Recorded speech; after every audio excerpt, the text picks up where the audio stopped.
ടിവിയും ആലഞ്ചേരിയും നമ്മളോട് പറഞ്ഞ മണ്ണ് എന്ന നാടകത്തിലെ ആ കൊച്ചു പെൺകുട്ടി അന്ന് വളരെ ചെറുപ്രായത്തിൽ തന്നെ തിലകൻ അഭിനയം ആരംഭിച്ച ശ്രീമതി കാലടി ഓമന.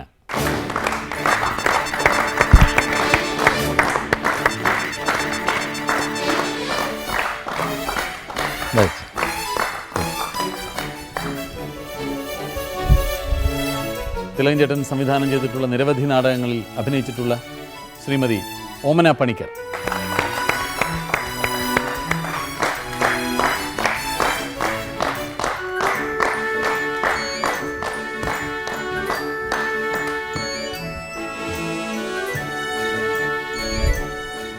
വളരെ ചെറുപ്രായത്തിൽ തന്നെ തിലകൻ ചേട്ടനോടൊപ്പം അഭിനയിക്കാനുള്ള ഭാഗ്യം ഉണ്ടായിട്ടുണ്ട് ചേച്ചിക്ക് അല്ലേ? അതെ അതെ. അന്നൊക്കെ തിലകൻ ചേട്ടൻ ഭയങ്കര പേടിയായിരിക്കും. പേടിയാണോ? ഇന്നും പേടിയാണോ? ഇപ്പോഴും പേടിയുണ്ട്. ഞാൻ കണ്ടപ്പോൾ തന്നെ ഒന്ന് പേടിച്ചു. ഏത് നാടകമാണ് ആദ്യം തിലകൻ ചേട്ടൻ്റെ കൂടെ അഭിനയിക്കുന്നത്? ജോല അല്ലേ? നമ്മൾ സീമ സീമ ജോല മണ്ണ് ജോലയില്ല സീമ മണ്ണ് രശ്മി പാലാപകടത്തിൽ പിന്നെ ലഹരി. അത് പലരുമായിട്ട് ഉള്ള സംഭാഷണങ്ങൾ നടക്കുമ്പോഴും എല്ലാം കൃത്യമായിട്ട് ഓർത്ത് പറയുന്നത് ഇയറും ഒക്കെ ഓർത്ത് പറയുന്നത് തിലകൻ ചേട്ടനാണ്. ഗീതയിൽ ഞാൻ 10ാം ക്ലാസ്സൊക്കെ കഴിഞ്ഞ് നിൽക്കുമ്പോഴായിരുന്നു ഗീതയിലേക്ക് എന്നെ അഭിനയിക്കാൻ വിളിച്ചത്. അപ്പം ഞാൻ അവിടെ 10 വർഷത്തോളം ഞാൻ ആ ട്രൂപ്പിലുണ്ടായിരുന്നു.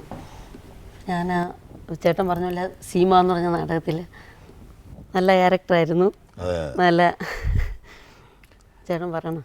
ഞങ്ങളുടെ ഒരു ലവ് സീൻ ഉണ്ടായിരുന്നു അപ്പോൾ അത് വെട്ടിക്കളയാനിരുന്ന കംപ്ലീറ്റ് ആ സീൻ കളയാനിരുന്ന ആനണി പി ജാനണി. ഞാൻ ആനണിയായിട്ട് ആദ്യം കണ്ടുമുട്ടുന്നു ആ നാടകത്തിന്. നേരത്തെ അറിയാമായിരുന്നു, നേരിട്ട് കാണുന്നത്. അപ്പോൾ ഞാൻ പറഞ്ഞ പോർഷനൊന്നും എഴുതി പഠിക്കാറില്ല, പിന്നെ എനിക്കൊന്ന് പ്രോംപ്റ്റ് ചെയ്ത് തരണം. നോ, പോർഷൻ പഠിക്കാൻ ഒരു കുഞ്ഞിനകത്ത് വരാൻ പാടില്ല. ഞാൻ പറഞ്ഞു എനിക്കൊരു വിട്ടുവീഴ്ച വേണം, കാരണം ഞാൻ അങ്ങനെ എഴുതി ശീലിച്ചിട്ടേ ഇല്ല. ഞാൻ വരും ഒരു റിഹേഴ്സലിന് നിങ്ങൾ പ്രോംപ്റ്റ് ചെയ്ത് തരണം, അത് കഴിഞ്ഞാൽ വേണ്ട. ശരി, തിലകന് മാത്രം പ്രോംപ്റ്റ് ചെയ്യാം. അങ്ങനെ കയറ്റി ഇത് ഞാൻ വെട്ടിക്കളയാനിരിക്കുകയാണ്, എങ്കിലും ഇപ്പോൾ ചെയ്തോളാൻ പറഞ്ഞു. ഞങ്ങൾ രണ്ടും മാത്രമാണ് ആ ലവ് സീനിൽ ചെയ്ത് കഴിഞ്ഞാൽ പുള്ളിയും എഴുന്നേറ്റ് 1 മോർ, ഒരു പ്രാവശ്യം കൂടെ പ്രോംപ്റ്റ് ചെയ്യണ്ട. കംപ്ലീറ്റ് പ്രോംപ്റ്റ് ചെയ്യാതെ ഞാൻ പറഞ്ഞു. ഭയങ്കര ചിരിയും ഇവിടെ കറക്റ്റ് നല്ല കോമഡി എഫക്റ്റ് ഉണ്ടായിരുന്നു. പുള്ളി പറഞ്ഞു ഒരക്ഷരം വെട്ടുന്നില്ല, ഇങ്ങനെ കളിച്ചോളാം. അങ്ങനെ ചെയ്തു. അതേത് നാടകത്തിനായിരുന്നു? ആ സീമ. അതിലൊരു പാട്ടും ഉണ്ടായിരുന്നു, ഒരു ഓറഞ്ച് എറിഞ്ഞു ആ ഓറഞ്ചിന് ഇട്ടിട്ട് പാടുന്നുണ്ടായിരുന്നു. പൊട്ടിച്ചിരിച്ചപ്പോൾ താഴത്ത് വീണത് മുത്തോ, അങ്ങനൊരു പാട്ട്. ഓമന ചേച്ചി എന്നാണ് ആദ്യം തിലകൻ ചേട്ടൻ്റെ കൂടെ അഭിനയിക്കുന്നത്? ഞാൻ തിലകൻ ചേട്ടൻ്റെ കൂടെ അഭിനയിക്കുന്നത് കൂടെ ഒരു ഒറ്റ ദിവസം അഭിനയിച്ചിട്ടുള്ളൂ. തിലകൻ ചേട്ടൻ സംവിധാനം ചെയ്ത നാടകങ്ങളിലാണ് കൂടുതൽ അഭിനയിച്ചിട്ടുള്ളത്. കൂടെ അഭിനയിച്ചിട്ടുള്ളത് ഏത് നാടകത്തിലായിരുന്നു? ഇന്ധനത്തിൽ എൻ്റെ മോനായിട്ട് അഭിനയിച്ചു.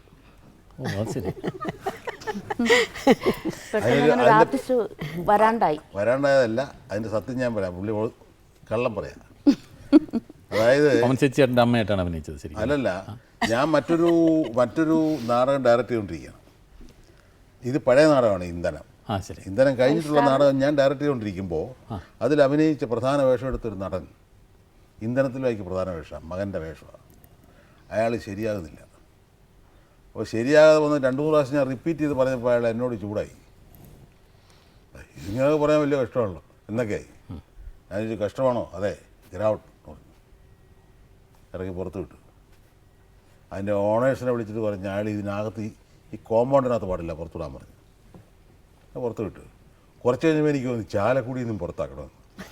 അയാൾ വിളിച്ച് ചാലക്കുടി കാണാൻ പാടില്ലെന്ന്. അങ്ങനെ ചാലക്കുടിയിൽ നിന്നും പുറത്താക്കി. അത് കഴിഞ്ഞ ജോസ് പല്ലിശ്ശേരി അതിൻ്റെ വൺ ഓഫ് ദ പ്രൊഡ്യൂസേഴ്സ് ആയിരുന്നു. പല്ലിശ്ശേരി വന്ന് പറഞ്ഞ് ചേട്ടാ നാളെ കഴിഞ്ഞ് പാലക്കാട് ടൗൺ ഹാളിൽ ഇരിഞ്ഞാലക്കുട അല്ല പാലക്കാട് ടൗൺ ഹാളിൽ ഇന്ധനം നാടകം കൊടുത്തിട്ടുണ്ടെന്ന്. അപ്പോൾ അവനെ വിളിക്കണേ. ഞാൻ പറഞ്ഞ് അപ്പോൾ ആ റോൾ ആരഭിനയിക്കും? ഞാൻ അഭിനയിക്കും, പേടിക്കണ്ടെന്ന് പറഞ്ഞു. ചേട്ടനന്ന് സിനിമാ നടനായി അറിയപ്പെടുന്ന നടനാണ്. ഞാൻ സിനിമയിൽ അഭിനയിച്ചുകൊണ്ടിരിക്കുന്നു. ഞാൻ പുസ്തകം ചുമ്മാ ഒരൊറ്റ പ്രാവശ്യം പുസ്തകം വായിച്ചിട്ട് കയറിയ ഇവിടെ മകനായിട്ട് അഭിനയിച്ചു. മാമാട്ടിക്കുട്ടിയമ്മേൽ വളരെ പ്രായമുള്ള അച്ഛനായിട്ടാണ് അപ്പം അഭിനയിക്കുന്നത്. പക്ഷേ സീരിയൽ അങ്ങോട്ട് കയറിയത് ഡയലോഗൊന്നും പറയേണ്ടി വന്നില്ല, കയ്യടിയോട് ബഹളം. ഒരു സംവിധായകനായ തിലകൻ ചേട്ടൻ ഞങ്ങൾ കണ്ടിട്ടില്ല. നിങ്ങൾക്കല്ല അത്തരം അനുഭവങ്ങൾ ഉണ്ടാവുള്ളൂ. എനിക്ക് അങ്ങേറ്റം ബഹുമാനമുള്ളൊരു വ്യക്തിയാണ് തിലകൻ ചേട്ടൻ.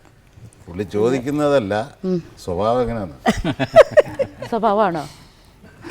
നല്ല സ്വഭാവമാണ് എൻ്റെ അഭിപ്രായത്തിൽ. ഇനിയിപ്പോൾ ആരെന്ത് കുറ്റം പറഞ്ഞാലും ശരി, ഞാനൊരു കാര്യത്തിൽ തിലകൻ ചേട്ടന് കുറ്റം പറയില്ല. നല്ലൊരു ആർട്ടിസ്റ്റിനെ അറിയാവുന്ന ഒരു സംവിധായകനാണ്. എനിക്കൊന്നും ഒന്നും അറിയാതെ ഞാൻ വന്ന ആളാണ്.